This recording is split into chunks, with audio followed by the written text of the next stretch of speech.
The English philosopher John Stuart Mill has presented a defense of radical free speech back in 1859. In the second chapter of On Liberty, he argued for absolute freedom of opinion and sentiment on all subjects, practical or speculative, scientific, moral or theological. You might expect a radical defense of free speech to build on a fundamental right to free speech, but Mill has a more pragmatic perspective. Here's the argument in a nutshell.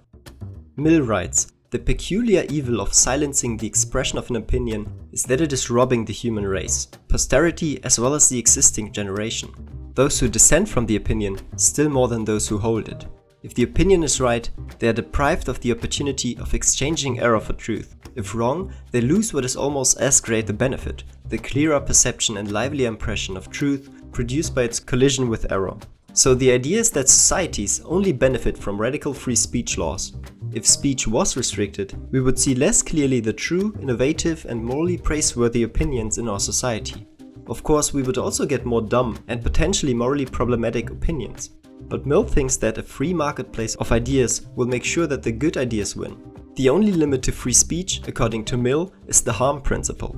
He writes, "The only purpose for which power can be rightfully exercised over any member of a civilized community against his will is to prevent harm to others." So the only reason why the state should be allowed to limit free speech is to prevent harm to others. And that's the argument in a nutshell. There's a huge debate on whether the argument is actually good, and two aspects are worth mentioning. First, the harm principle is somewhat fuzzy. It is not immediately clear what kind of opinions result in unrightful harm for citizens.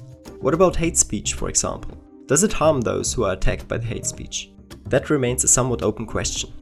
A second problem is that Mill might be over-optimistic with regards to the marketplace of ideas.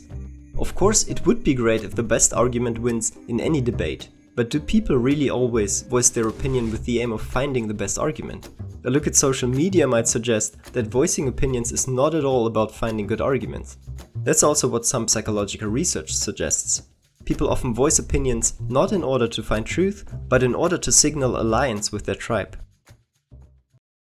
But what do you think? Is Mill's argument for radical free speech laws convincing?